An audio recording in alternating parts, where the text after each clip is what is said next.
Minister Narendra Modi ডাঙৰীয়া আহি আছে আৰু আমি খুব লাকি বুলি অনুভৱ কৰিছোঁ বা আমি ভাগ্যৱান বুলি আমি ক'ব পাৰোঁ। আৰু ভাৰতৰ প্ৰাইম মিনিষ্টাৰ নৰেন্দ্ৰ মোদী ডাঙৰীয়া যিহেতু আহি আছে BTC বাকী ৰাইজৰ কাৰণে কিবা ভাল এটা নিশ্চয় উপকাৰ দি যাব, সেইটো আমি আশাবাদী। চন্দন আহে নাহে সেইটো মোৰ কথা নহয়, সেইটো পিছত হ'ব। আৰু বেলেগ কথা একো নাই, মুঠতে আমাৰ ৰেলী চলি আছে, ৰেলীটো খুব ছাকচেছ হৈ আছে। যিখিনি আঁচনি দিয়া হৈছে এটা পৰিয়ালত 4জন 5জনকৈ পাইছে, বিষয়টো কেনেদৰে লৈছে আপোনালোকে? কোনটো আঁচনি?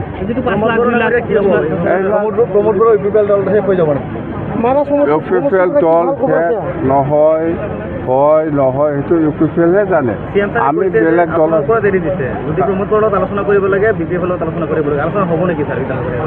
UPPL লগত আমাৰ লগত কি আলোচনা হ'ব? আমাৰতো হ'ল যিহেতু NDAত আছে, আমি এতিয়া NDAত ফৰ্মেলি আমাক অন্তৰ্ভুক্ত কৰি লৈছে। সেই হিচাপত NDA নেতৃত্ব লয় BJPয়ে, UPA নেতৃত্ব লয় কংগ্ৰেছে। তো আমি BPF হিচাপে BJPৰ লগত NDA হিচাপে আলোচনা কৰি পেলাই কিমান চিট পায় নাপায় সেইটো পিছৰ কথা। অহাকাল মুঠতে আপোনালোকে 9 তাৰিখ মাৰ্চ 9 তাৰিখত আমাৰ PMB মিটিং আছে মছলপুৰত। সেই কথাবিলাক গোটেই আলোচনা হ'ব, তেতিয়া ফাইনেল ৰিজাল্ট আপোনালোকে পাব লাগিব। হেলিকপ্টাৰ একটা কি 11টা 126টা NDA হিচাপে 126টা।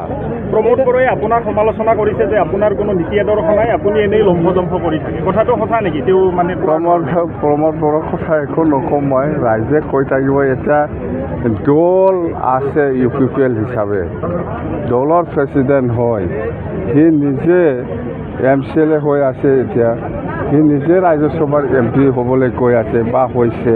সি বেলেগক দিব পাৰিলে হয়, কিয় দিয়া নাই? এইবিলাক লিডাৰ হয় নেকি?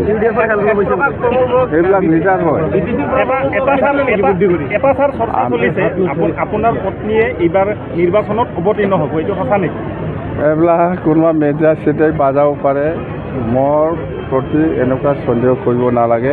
মোৰ ৱাইফ এনেকুৱা ইলেকশ্যন নেখেলে। আপোনালোকে কিমান বছৰ থাকিম বুলি কৈছে আৰু কিমান বছৰ থাকিব?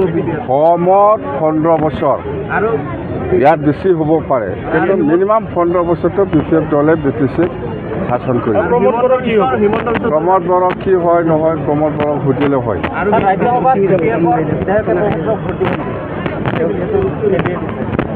আমাৰ কিবা মূল্য আছে? 3জন MLA আছে আমাৰ কি মূল্য?